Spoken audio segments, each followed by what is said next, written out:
What's up, everybody? Greetings and welcome. It's Thursday. It's 2 o'clock in the afternoon, and in my part of the world, it is winter.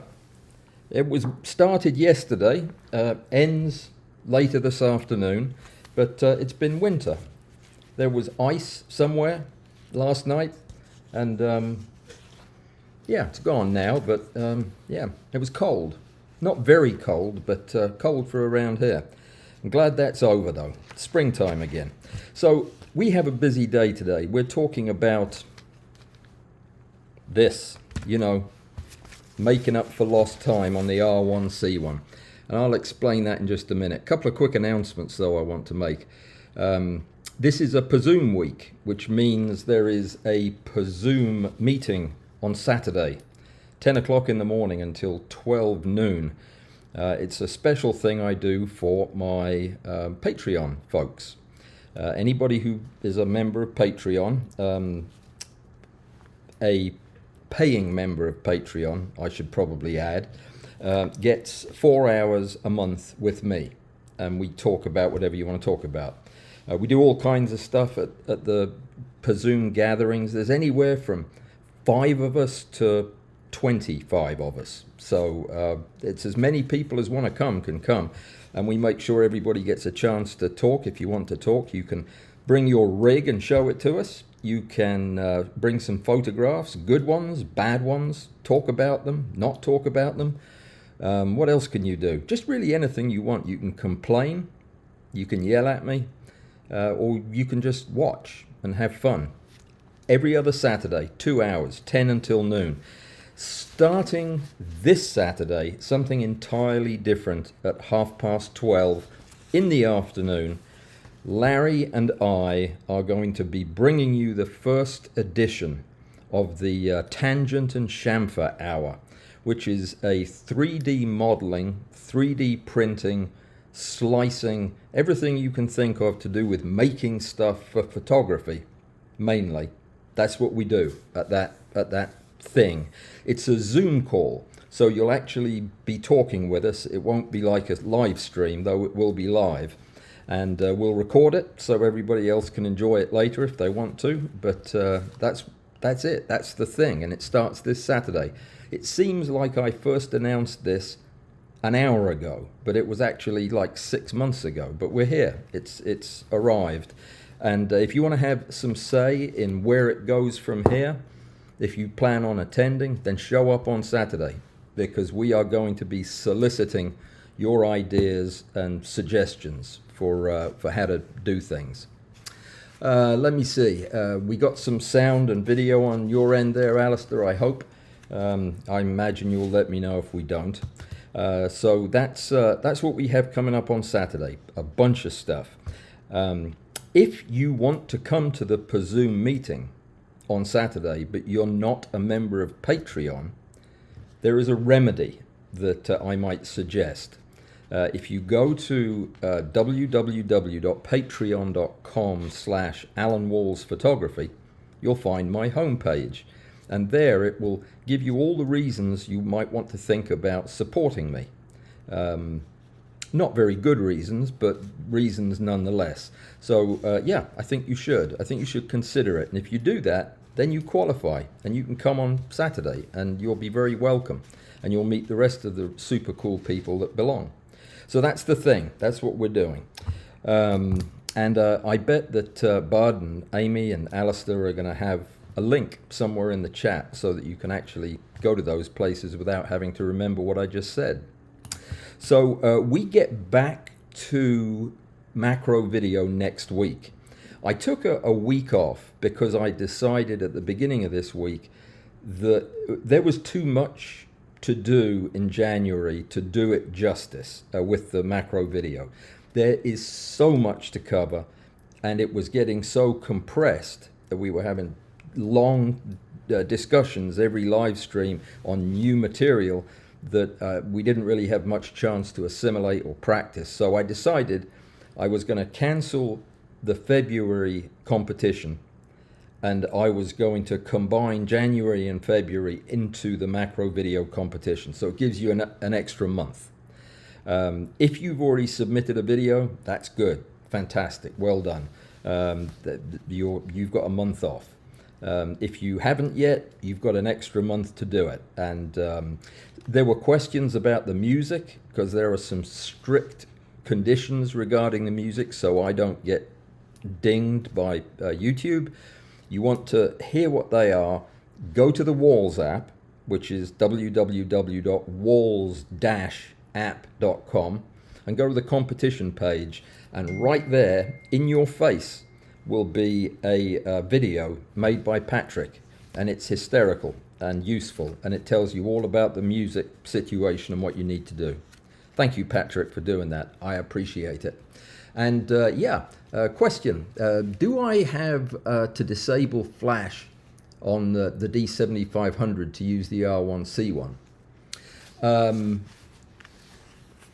It depends, and we'll get to that. I'll tell you all about that when we get to covering the very confusing lighting system, the CLS from Nikon.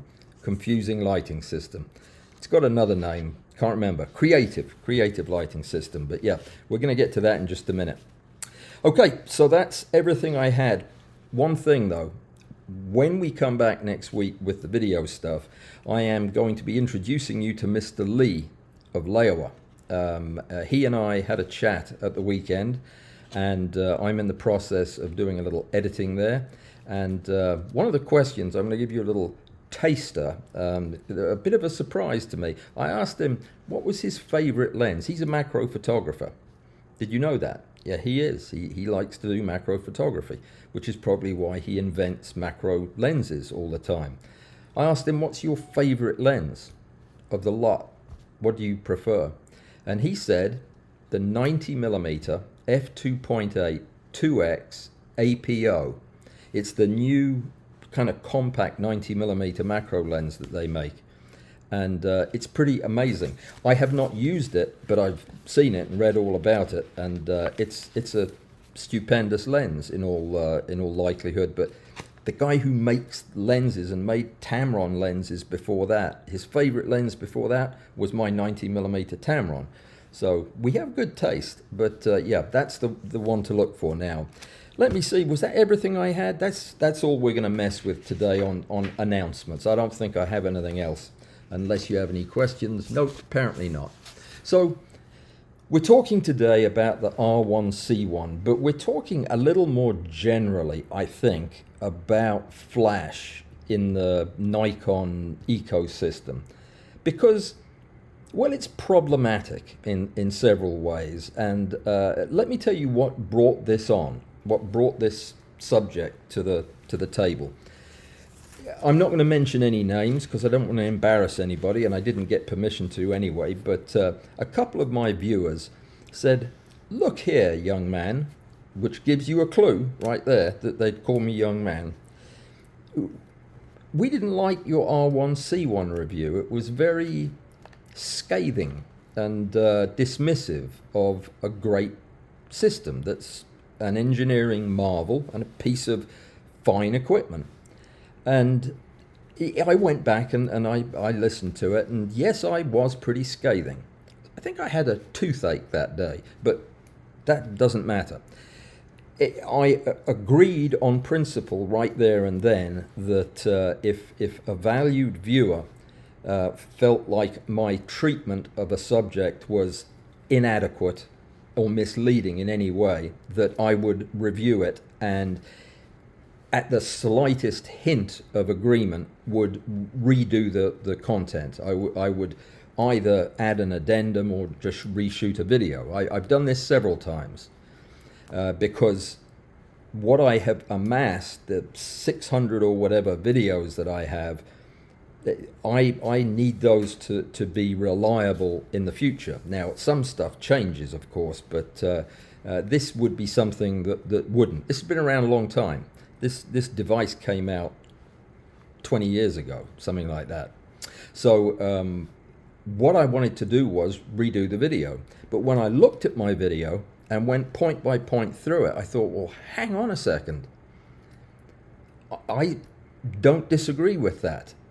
and it became a matter of what I was actually saying and whether or not it was misinterpreted. So what I wanted to do was, rather than make a video so that you'd have two videos saying much the same general thing, I thought we'll talk about it here so you can ask me questions, you can call me out if you disagree, and I'm going to go through a very brief summary of what it is, what the R1C1 is, because not everybody shoots Nikon. So it's not going to be pertinent to everybody, but then everything else I'm going to be talking about will be pertinent to anybody who does macro photography. So very briefly, the R1C1 is a kit that's designed for close-up photography, lighting. It's a flash kit. The base kit is called the R1, and that consists of a couple of these SB200 small flash units that are remote controlled by infrared by either your camera's flash, or a commander unit like this. This is the SU800. That's part of the R1 kit. No, it's not. That's the R1 kit relies on the flash on your camera, is what I meant to say. It communicates using the optical triggering of your built-in flash. And this is where we're going to be spending a bit of time, is talking about the whole ecosystem of flash in Nikon and how confusing it is, because it really is. But I'm not going to say anything about creative lighting for just yet, because I want to finish this. The kit comes with the stuff you need to attach the flashes to your camera, because most of the time, though not all of the time, you'll be using them on a camera. You can use them off a camera using light stands and what have you, but generally speaking, you'll screw an adapter on your lens, and then this will go on the front of that, and you'll go out in the woods and you'll take pictures. Fantastic. The flash doesn't do much that any other flash would do. It's more powerful. It puts out a brighter light. It has some clever ways of mixing the light as far as the balance between one side and the other that are proprietary to Nikon. It uses an odd power supply, which I'll explain shortly. It has some gadgets that come with it that are included, some of which I hate. The little clippers that go on the thing to put your gels in pop off, and I'm not fond of them. And then they have these diffusers, which I used to hate, but I now love. These things are nifty. They really do quite a good job. They don't fit on unless you have the bit that pops off. So when the bit pops off, these pop off with it. But these things are nice. They diffuse the light well. So that's the basic system. The R1C1 includes the C part. The C part is this. It's the commander, the SU800, which is basically a flash without the flash tube that is designed to communicate wirelessly with the flash units and cause them to deliver creative light. That's the R1C1.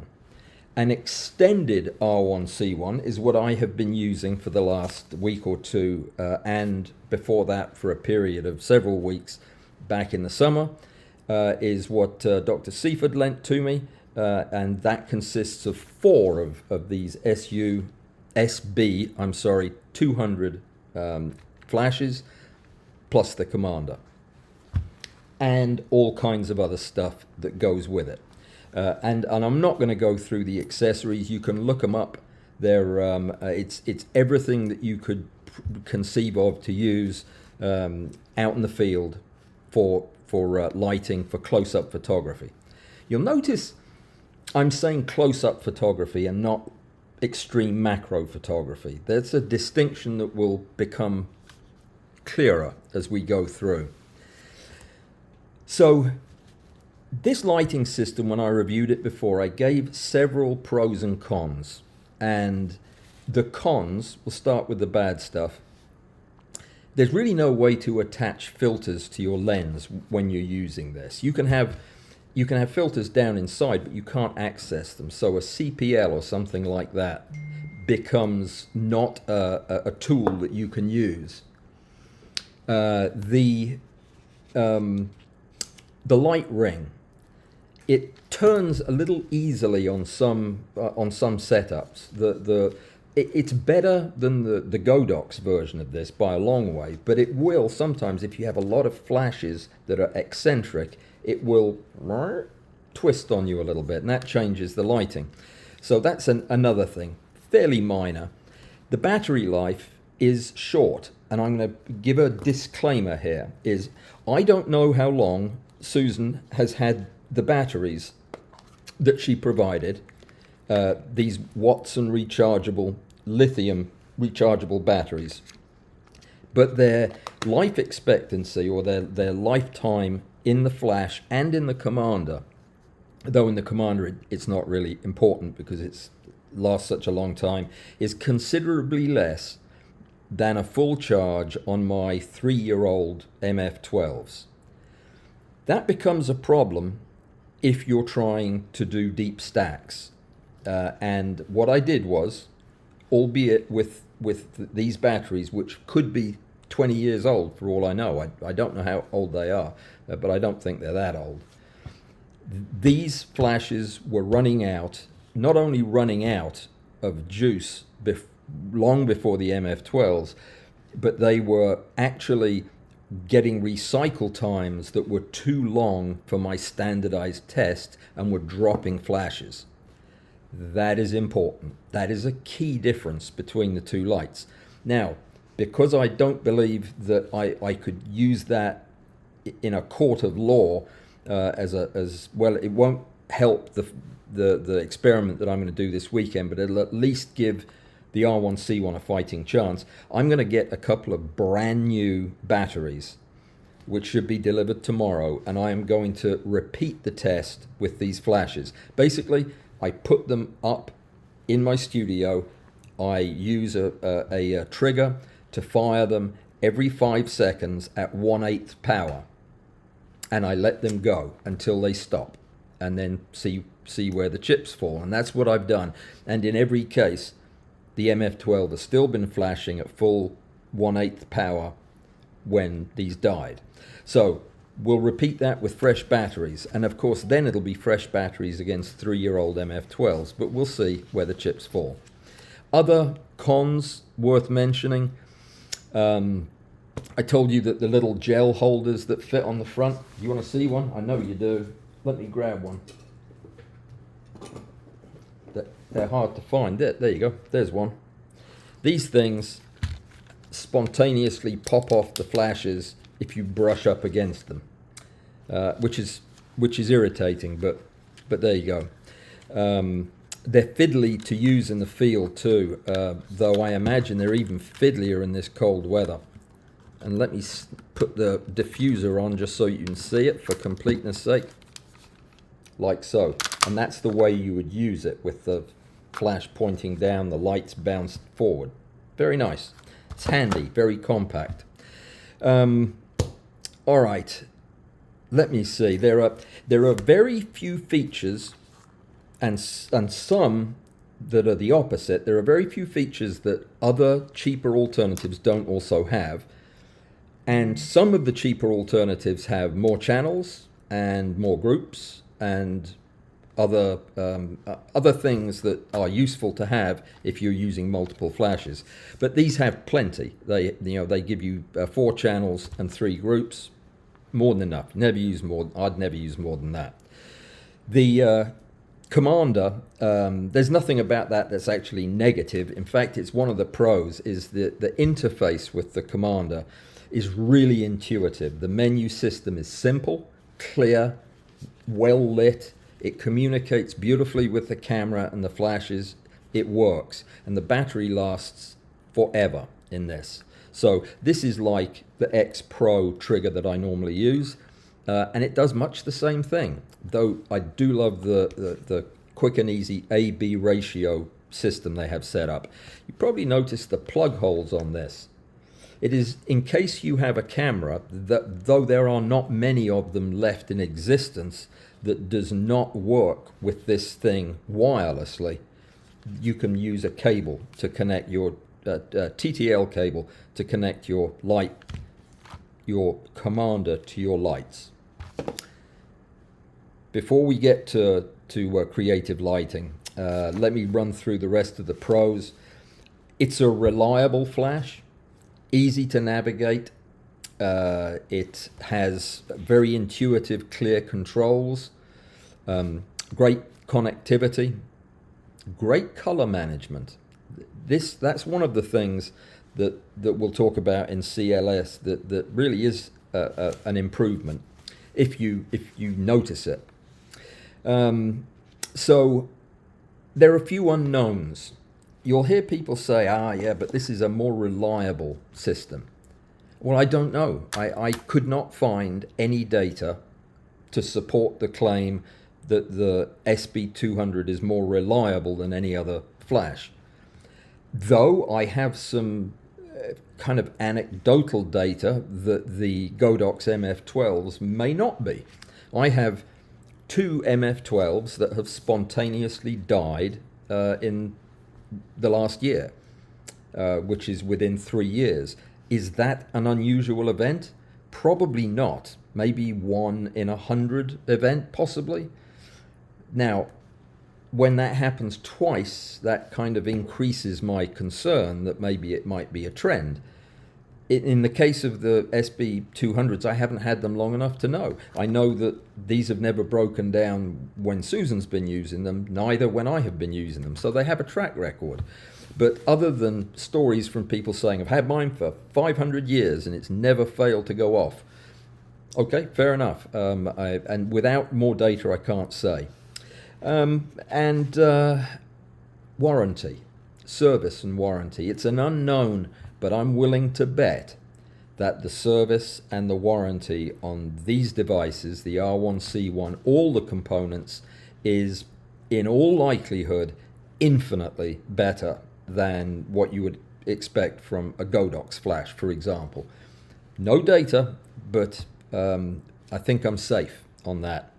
So we have a very effective, very powerful lighting system. The guide number's like 4 times higher on these flashes. These flashes work at quite a distance. They're good for portraits. They're good for larger scale things. What I said in the previous review and what I am going to recapitulate throughout this hour is that for me, and for my style of macro photography, there is probably no advantage and possibly some disadvantages to the R1C1 over the system I have, the multiple, currently 8 MF12s and X Pro trigger. And I will explain that in a bit more detail. So let's pause to talk about 2 things. The first is batteries and Nikon's choice of batteries for this system and the CLS, the whole CLS issue. The batteries are important because not all batteries, they're in a weird size. They're CR123As. Okay? This is an unusual sized battery that was designed for cameras, point and shoots mainly. They're hard to find, relatively hard to find, and they are relatively expensive. You can buy them for $5 some places, some brands. I'm talking about the non-rechargeable ones. You can also buy them for $34 each at Target if you are so bizarrely inclined to shop. It's crazy, $34 each. Anyway, the problem is this. The rechargeable batteries have a relatively low milliamp hour capacity. Most of them are around 600 milliamp hours. Milliamp hours tells you how long they're going to provide current to the device. The throwaway ones, the disposable CR123As, non-rechargeable, are 14 to 1600 milliamp hours. They last a long time. And while I haven't checked them yet, I believe that they would probably fit the bill for the high magnification stuff. There is a problem. The chemistry in the batteries that you buy is varied these days. A lot of them use lithium in various ways, the non-rechargeable lithiums, but then there are the lithium polymer batteries, LiPo batteries, or the non-polymer ones that use the iron phosphate. The thing is this: if you use a rechargeable, even though the milliamp hours is smaller, the duration of action is less with these batteries, they actually put out a significantly higher voltage right after they're charged. In fact, the voltage on these things, they're rated as 3 volts. On some of the nickel metal hydride batteries that you'll buy, the rechargeable ones, the less expensive ones, they can put out like 4.3 volts initially. Now it drops quickly, but that is important. If you're using a rechargeable 123, the chemistries are not the same. It's not like using rechargeable AA's, and you can fry the board in one of these. Just saying. Be careful. They're not, just because it fits in the hole doesn't mean it's the right thing. CLS, it's a creative lighting system, and what I wanted to do was sum it all up for you and tell you this is what CLS means. When you hear me talk about CLS, this is what it is. You can't do that. It's impossible. CLS is a constellation of functions and characteristics of a flash system that are different depending on your camera, your flash, your lens, and how you're holding your mouth as you read this instruction book. It's such a nebulous thing. I try to sum it up into the key components. It consists of ITTL, which is intelligent through the lens lighting. It is a kind of metering, and the ITTL in Nikon is very advanced. Not significantly more advanced than other third-party flashes, but it is advanced. It uses a few things that other flashes don't use, but like many flashes, it uses a pre-flash to determine how much light it needs for you to take your picture. So it flashes, you don't see it, it flashes before your main flash, gathers the data, corrects the output for the flash, and then flashes. My Godox flashes do that too, but there are differences, and some of it is pretty clever. The way that the data from the pre-flash is used is actually combined with the metering in the camera to give you a much more accurate idea of, well, not you giving the idea, it gives the flash the idea of how much power it needs to put out.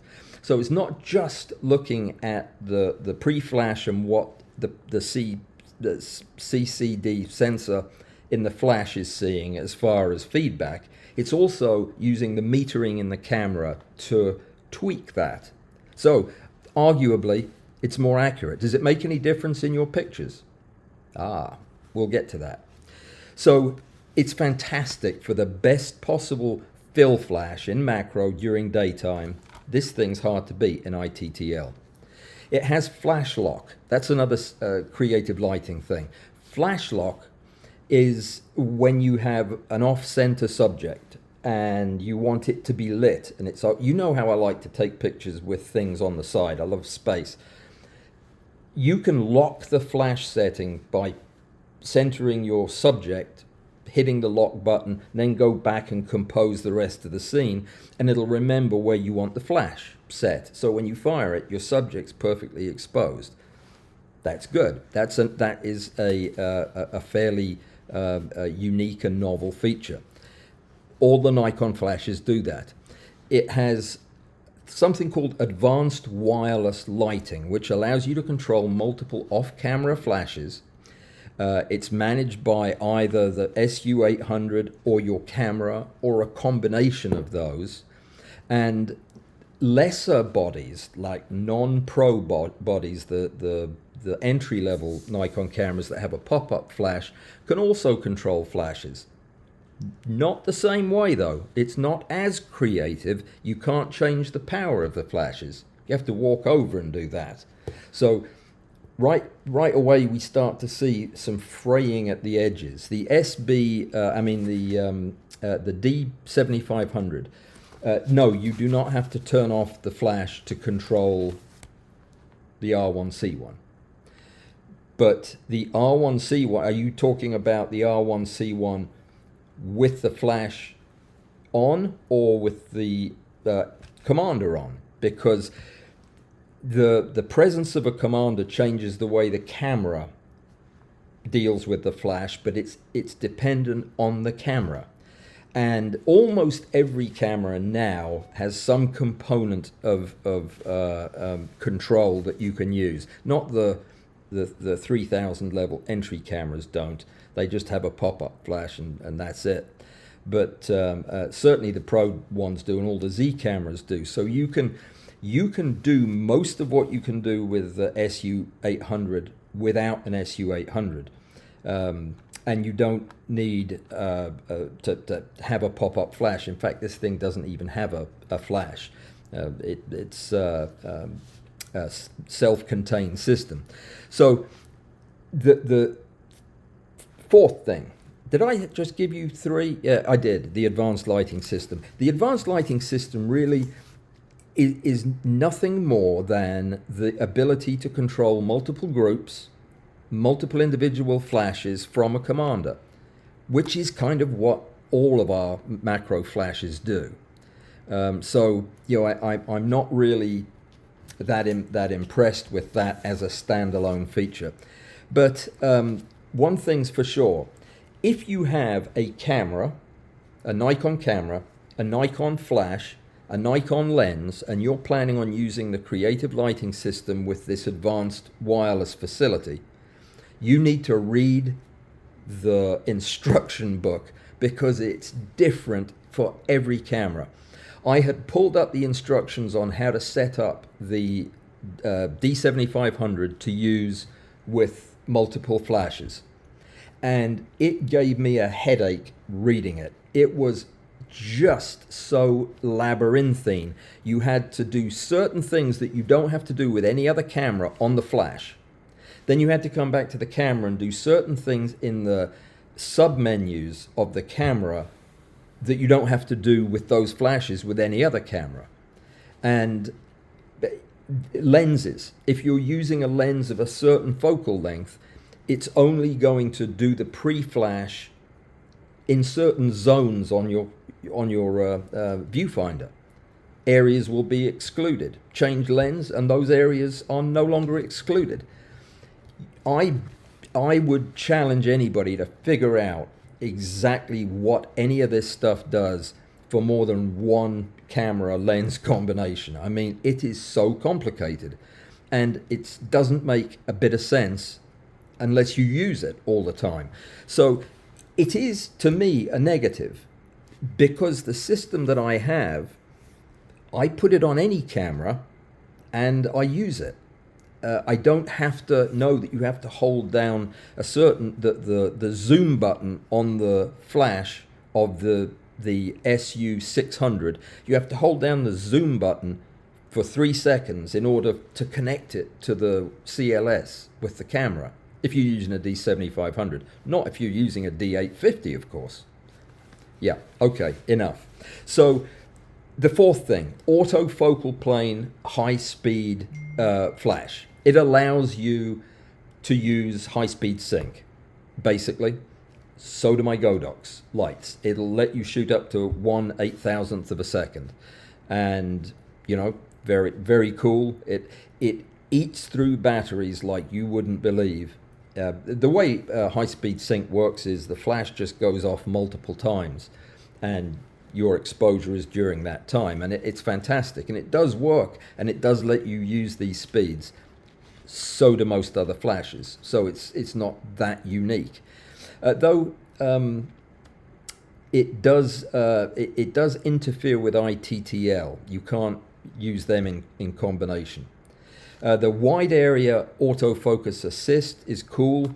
The flash will put out a red light over the whole scene, and it'll allow you to focus even in the dark, so that when you fire the flash with your shot, you get a picture that's in focus.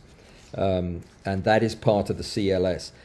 Flash color communication. Now that is something that is unique. As you know, longer duration on your flashes is going to change the color, shift it towards the red end of the spectrum, right?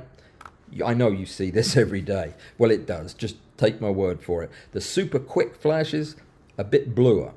Now, that could mess with your photograph. So the CLS takes the data from the flash and corrects in the auto white balance settings of the camera. It coordinates the flash and the camera to give you a better color balance, and it works, but you've got to look for it. Okay, so CLS is not really a thing. It's a nebulous feature set that is manifest in some, but not all, cameras to a greater or lesser extent. You operate it differently with different combinations of lenses and flashes and cameras, and you have to learn each one as a separate university degree in order to be able to use it. Exaggeration, it's not that hard. Avoid falling into the trap that I fell into, which was thinking of CLS as a fixed feature set that either you had it or you didn't. You may have parts of it, and parts of it may or may not work, and it might be different to use depending on your camera. So it's difficult.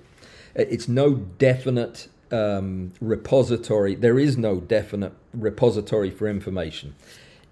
If you take the CLS description from one camera in the camera manual and read it, it will be different than the same section in your other camera's manual.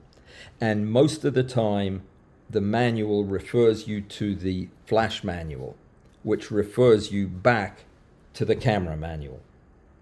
You think I'm joking. I'm not joking. It really does. It's as if nobody actually knows. And for each camera system, learn it. If you're going to use it, learn it. Learn it well. And then when you do, you've learned it, and it'll work just exactly the way you expect it to. Just don't expect it to work that way on your other camera. I know that I've been getting dings and dings and dings, so I'm going to pause in just a second. But first, we're going to cover the compatibility question. As of today, the SU800 is compatible with... No, I'll tell you what. I'm not going to go there. Let me read the questions. Oh, Jack, greetings. The C1 Commander is not needed with Nikon cameras with built-in flash. All control, flash control is done with the camera menus. Right. Not all of it. No, absolutely, it's not. You can't control individual power settings with some of the cameras with pop-up flashes. Some of the less feature-filled ones is one of the issues. So it's not the same as having the SU800. It does give you more flexibility to have that unit. And what was the other thing you said? That the Commander is not needed with built-in flash cameras. So the fact that you can control everything with the camera menu is not a huge positive to me. I shoot the high-end cameras because I don't want to go into the menus. It's why I don't shoot Sony. When I first started all this, the Sonys all had menus that you had to get through somehow.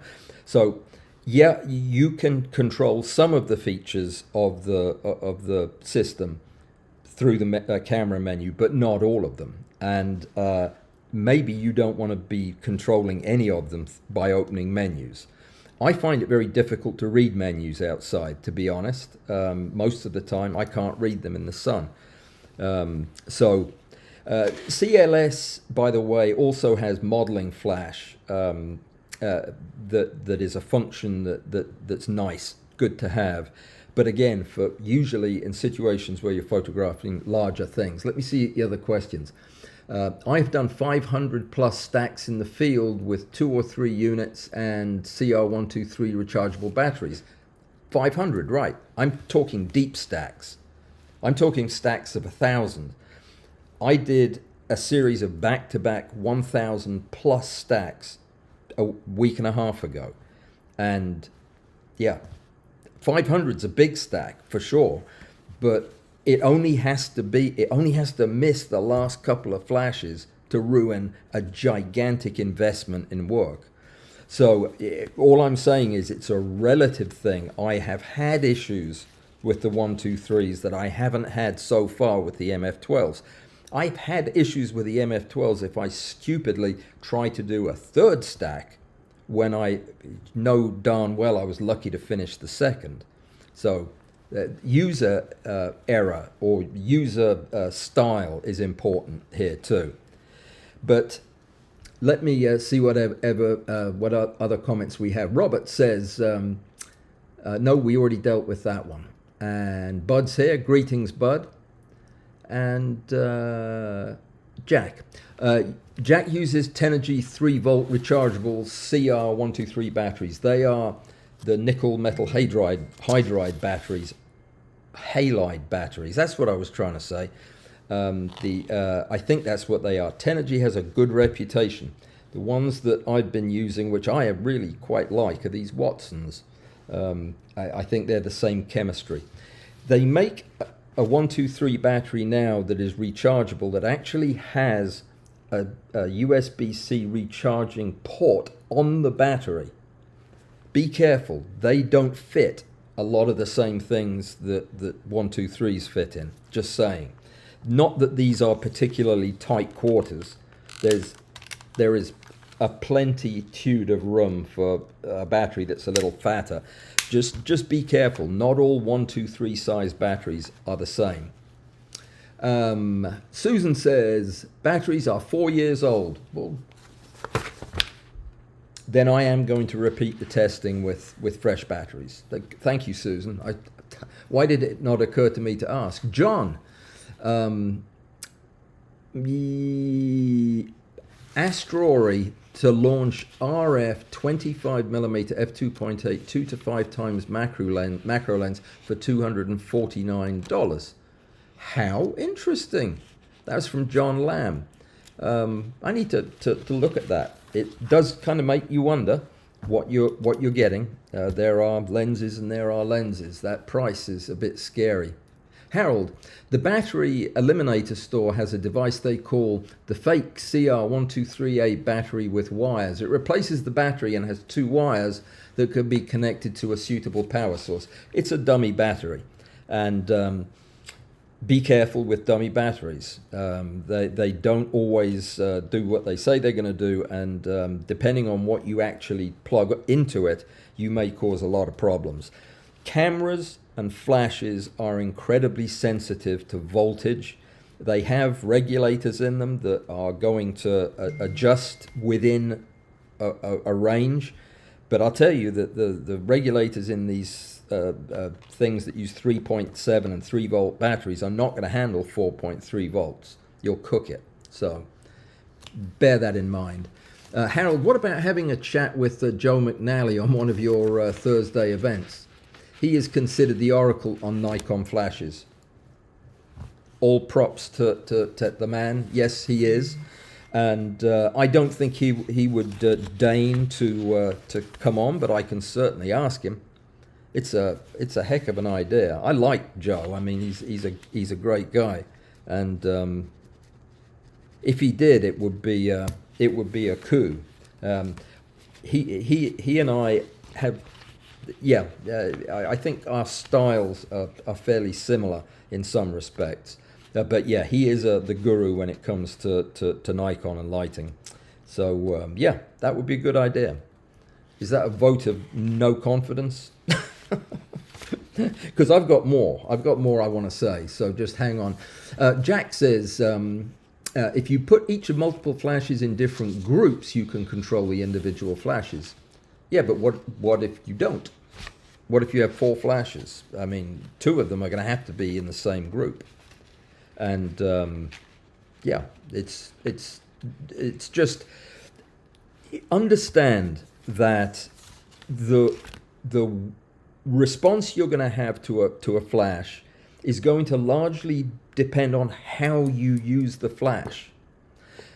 For example, if you buy a Lamborghini because it has a top speed of 350 kilometers per hour, the Aventador, and you want one because you like the idea of that speed, but you have never in your life driven more than 50 miles an hour, how do you think you're going to react to that purchase? So sometimes your flash will have a whole bunch of features that are of no use to you, but be missing a simple feature that is a game changer for your style of work. Let me kind of step back from that just a little bit and walk you through something. There were a couple of other notes on the CLS that I wanted to mention. Yeah, just to say that the CLS on the SB700 on my D7500 camera means something totally different from the SB500, say, on a D850. Different. The specs would be completely different. So just be aware of the fact that it is a complex subject and it's going to be dependent on your camera. So does any of this matter? Does any of this matter? Well, let's look at that. Let's see what is important and what's not. We can argue all day long about what you can and cannot control from 100 feet away with your camera. But does it make any difference? And what does that mean? Where is the difference? So let's get real about this. Let's say that you're evaluating a new gizmo, be it a flash, or I'm going to give you a couple of other examples. Well, let's take this trombone here. I decided to learn the trombone. So you've got one, and it looks fairly okay to you. Looks fairly normal, and you want to evaluate it. You want to find out if it's any good. Well, does it do what it says it does? How do you know that? How do you look at a flash and determine whether or not it does what it says on the box? Well, you first of all, that if you don't want to waste your time, you should qualify what you're looking at. Looking at this trombone, because I don't even know that it's a clarinet or something, I probably shouldn't even be looking at it. With flashes, if the flash unit costs $5,000, I don't really feel qualified to bother wasting time looking at it. So first thing you want to do is, if you're looking at and that's important because this system with 4 lights, the way Susan has it set up, is $1,000. That is too much money for some people to even consider. You're not considering it, don't worry about it. There's no point evaluating it, and that removes you from the pool. But if you qualify to think about it, and the gizmo does what you want it to do, in other words, you do drive 350 kilometers an hour all the time. You do it at your track club every weekend, and that Aventador would be a great thing for you to have because you already do that kind of thing. Then look, by all means, and start to build a case for it. So let's say that the gizmo that you're looking at, is it quality? And to figure out whether or not it's quality, you have to listen to people like me, not a good situation, and have me tell you, because I have used it, that I think it is quality or I think it's not quality. That is different from telling you whether or not it does what it's supposed to do, but you need that information as well.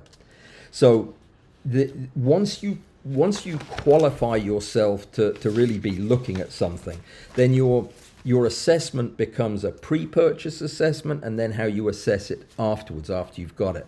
So to figure out whether or not you're even going to buy it, if you can afford it, does it do what it claims it does? I would argue that this gizmo does exactly what it claims it does. I didn't come across anything in any of the documentation that led me to believe that they were misleading in any way. It does everything it says it's supposed to do. Consider the source of the advice, though. The best advice is always going to come from somebody who is not standing to make a profit from what advice you take. In other words, if I make these and I'm telling you they're great, just bear that in mind, that I am motivated to tell you that. The arguments can start out at the lowest level, where they carry very little weight when you're thinking about whether or not you want to buy something like the R1C1.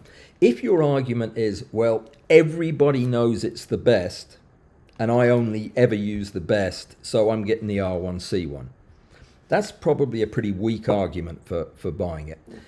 Because it's the most expensive, it must be the best, is another poor argument for the purchase, I would say. If you buy a Leica because you just want people to see you with the Leica, if you're a dentist, for example, then yeah, that's a poor argument. Or if you just love the color of something, and yeah, I bought stuff because I like the color of it, but these are weak arguments. Let's look at some of the stronger arguments. If you deceive yourself at this stage of the game, and you really in your heart do want this because it's a status symbol, then it's gonna cobble you the rest of the decision-making process. You'll never get a good feel for whether or not you made the right purchase until after the fact. So just try to be mindful of the fact that if you're fibbing to yourself about what's really important, you're not going to come up with a good decision. But the next question you have to ask yourself is, does this gizmo give me more enjoyment of my photography? That's what I would ask Jack. What does the R1C1 that you champion so well, what does it give you? What does it actually give you? Ease of use? Does it make it more fun? Is it more intuitive for you? Does it free your mind and your hands up to do other things when you're out taking pictures? Or at the other extreme, and I would argue the most important question of all is, do you take better photographs with it than with something else?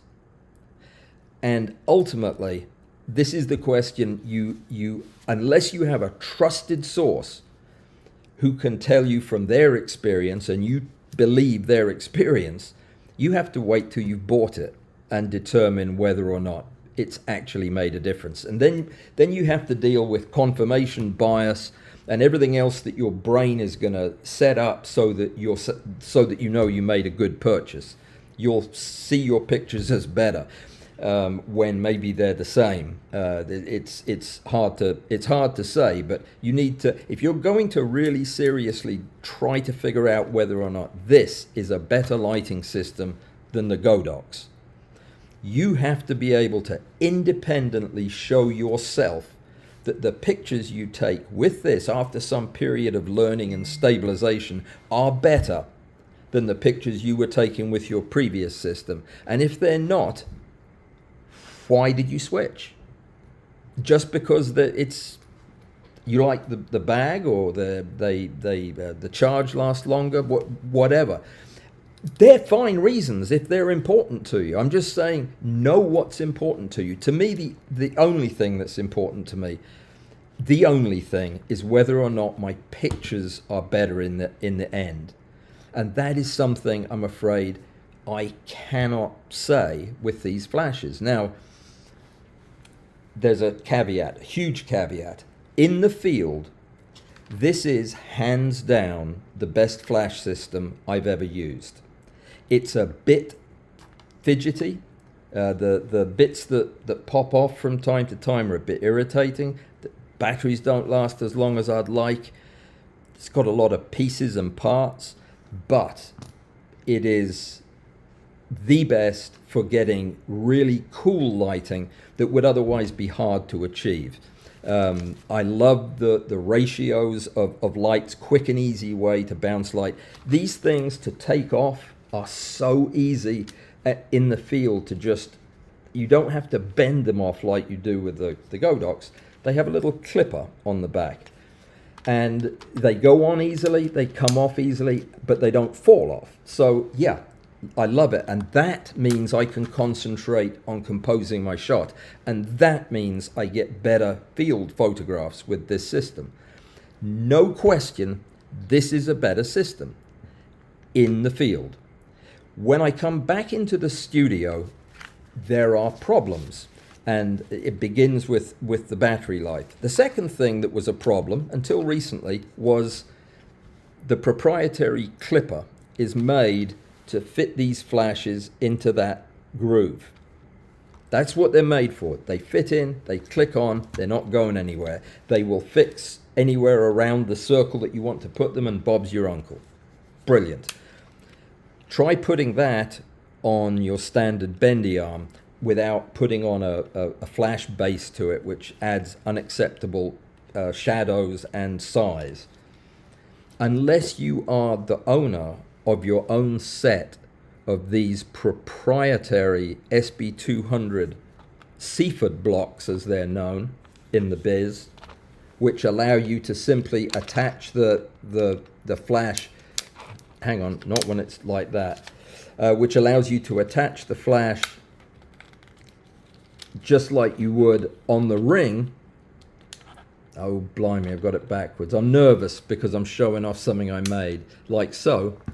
Now you have a studio flash, and these come in sets of 4. I'm selling this like an infomercial. It's not an infomercial. I just made these for Susan, but I'm proud of them. This is something we could make in our thing on Saturday, but this now allows you to use it just like I would use any other studio flash. But the problem is, it's not a good studio flash if it doesn't hold a charge long enough to get through a big stack. So cost, the investment you make has to feature. It does for me. I mean, I'm trying to run a business here that doesn't make any money. So spending money is a bad thing to do most of the time. So I'm on a budget. And to have lights that I can buy periodically from Adorama for $50 that will last me 3 years is really attractive. And the fact that I can use 8 of them is a creative advantage over something where I wouldn't have that availability, the number of lights. And that is a huge part of my lighting. You can argue that shouldn't be. Well, that's crazy. You shouldn't be using 6 or 8 lights. That's neither here nor there. I do use 6 or 8 lights, so I have to somehow get them from somewhere. So the price is important. Hang on just a sec. There was a bunch of questions and we're running out of time. So I'm going to pause long enough to answer these. By the way, the battery eliminator store that sells those things, there is the dummy batteries. There is a shop with a name similar to that sells, what is it called? The Battery Shop. Is that it? I'll look it up and find out. Sorry guys, I didn't put that on the list of links, but there is a battery shop that sells really high quality rechargeable 123s that may be the solution. I'll tell you more about them after I get the batteries. Let me see. The holy grail then is that the flash has to be able to deliver better photographs, or if you weight the quality of the image differently, it might be that it has to deliver a more pleasing experience for you. It has to make your life better in some way that is of value. It has to, the $1,000 you spent has to have been worth it, because fill in the blank. If it does, and the alternatives don't match that, then you've made a good decision. And there is nothing about these flashes, there is nothing about the R1C1 kit that disqualifies it from being the perfect flash for you. It's not the perfect flash for me because of the way I shoot. It does everything that I would need and more, which is a good thing to have. You've got headroom. If I ever did want to, I don't do a lot of backlighting or transmissive lighting, not at the level of magnification I shoot. So generally speaking, I don't use the kind of field setups that Nikon describes in some of their tutorial videos, but I know I've got it if I want it. So yeah, it's an absolutely feature-packed, beautiful lighting system. I have no problem with it, except the copy I have runs out of power a little earlier than I would like, and the recharge time, again probably because of the batteries, is longer than I'm used to, and that can create problems in the studio, not in the field. I don't do deep stacks in the field, so it doesn't come up there. There is nothing in it, but I could not say, and to kind of wrap up this, I want to finish with the bottom line, basically, for where I sit on this flash. I recommend this flash highly. I mean, I really do. It's absolutely a fantastic system. I have nothing bad to say about it, except that some of the things that I do make this a less ideal choice for my style of photography. But I recognize that that is different from your style of photography. So you have to take what I'm saying and translate it into what makes sense to you. If you've never done, will never do, cannot even conceive of anybody wasting time doing a 1200 image stack, then you can forget about that. It'll never be an issue for you. But for those of us that do, you probably should hear that.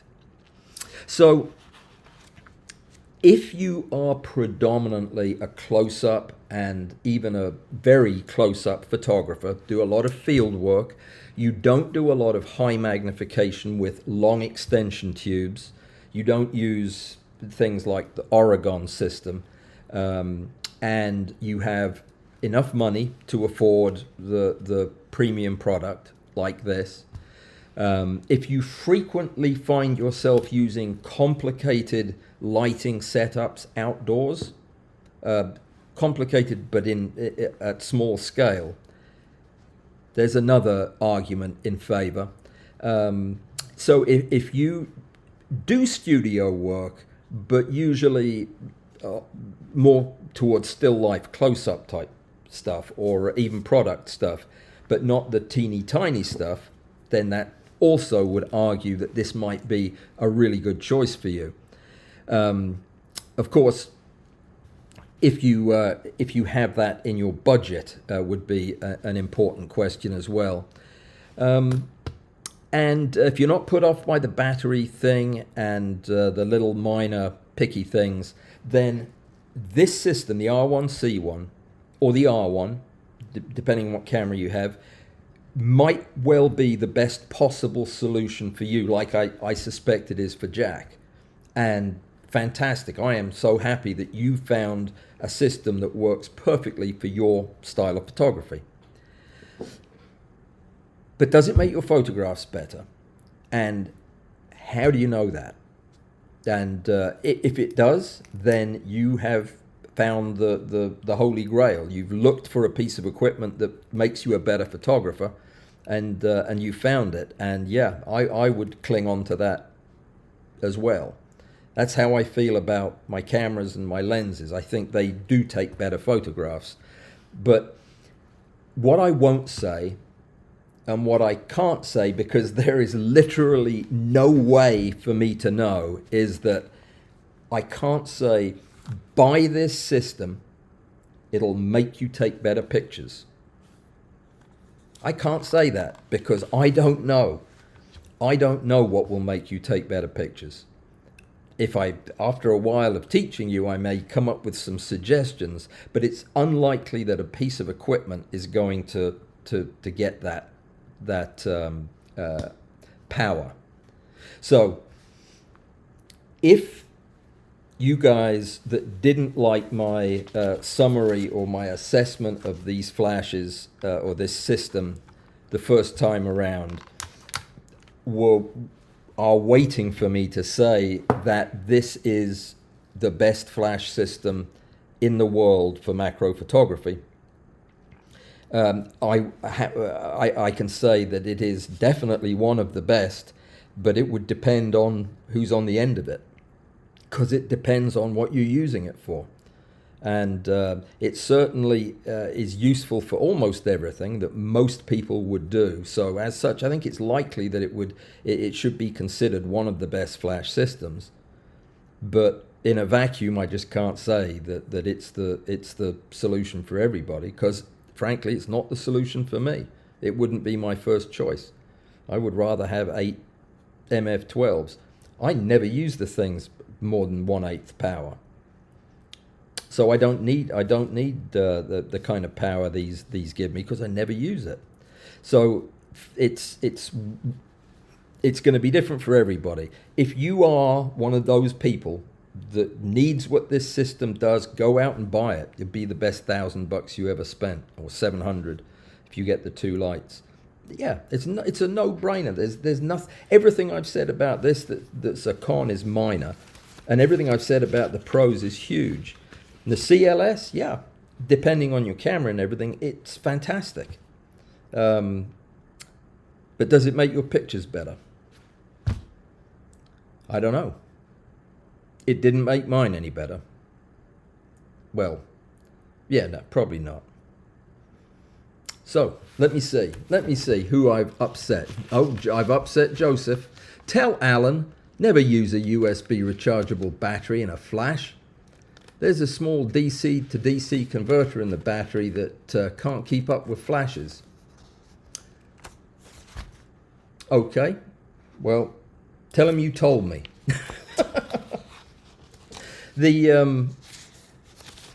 Oh, you're talking about a USB dummy battery thing, I imagine. No, you're talking about a rechargeable battery. I disagree.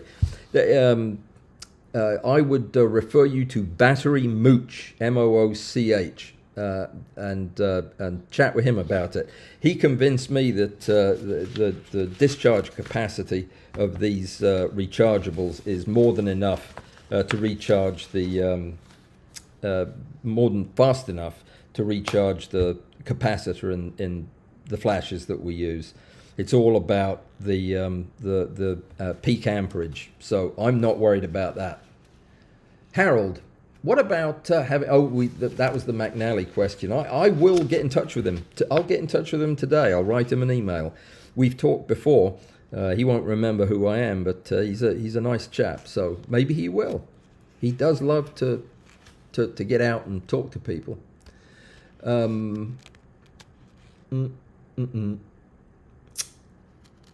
I think I've got all the questions. Kim asks, which rechargeable batteries are recommended for the SB R200? None of them. None of them are recommended. They recommend using the disposable lithium batteries, the camera batteries, so the non-rechargeable 123As is what's in the documentation. Yeah, so I don't know if there's a brand that they prefer. There's a brand I prefer is Energizer, mainly because if you ever accidentally leave a battery in something and put it in storage and you come back, if you use a Duracell, the whole thing's been eaten by corrosion, but Energizers don't seem to do that. But yeah, I think that's a whole different question, Kim. But something I might do a special on that. Crispy, what happened to your DIY project with the circular polarizers for the flash? Did you continue using it? Haven't seen that one in a while. Yes, I do. I use it in my photography. You're talking about cross polarization in the studio? Absolutely, yeah. I use it in my photography for super shiny things. It's a bit of a pain to set up, and I have gone away from using the round filters. I just use sheets of polarizing filter that I can cut with scissors. Yeah, I probably should do that some more out in the open. It's just something I do. It's a tool I use in the studio. But yeah, we can revitalize that one. There was a lot in here, and I'm not trying to be argumentative. I really respect Jack for his thorough scholarly understanding of these flashes and the system that they operate in. But I would respectfully suggest that my perspective on this has to be much broader. I have to look at everything to be able to comment on this in context. You are an expert with this system, so naturally you know it inside and out. You are exactly the person who this was made for. I am coming at it from a different perspective and need to be more general in my comments. But I appreciate your being dogged about this, and I'm glad we talked about it again, because I think some important things came up. And if you want me to make you a set of these, I will be happy to do so as a sign of my appreciation. Just let me know. They're not made by Nikon now, they're made by me. I printed them. Okay, we're out of time. We're 5 minutes over time. I want to thank everybody for coming and listening to me. Doesn't necessarily make your photos better. Okay, but all the professional flexibility of Nikon flash systems makes possible images not reliably possible with other systems. I would need to see some kind of evidence of that. You see, I believe that there is nothing I need to do that I can't do with a cheaper flash because of the way I do things. And you could argue that's not a good way, but it's the way I do. So that really is the ultimate arbiter. I'm not saying that it's not a great system. Please don't take that the message from this. It is a fantastic system. And probably if I had the money, I would buy one of these systems, because there are times that I would rather have it out in the field. But yeah, unless you join Patreon and make it possible. Let me know if you want me to make you some of these. I wasn't kidding. I was dead serious. If you use these in the studio, I will make you a set. They're really slick. See you guys at P-Zoom, and then possibly see you at the Tangent and Chamfer Hour. I'm looking forward to that. That's going to be so much fun. Just Larry and I talking about building stuff. Guys, thank you for coming, and thank you for listening. This was as close to ranting as I get, but I think it's a healthy conversation to have. Thank you particularly to Jack Kramer for bringing this up and calling me to task for it. That's the way this is supposed to work. And I will see you guys at the Zoom or somewhere like it. Video next week. Take care. Stay safe and be well. Adios.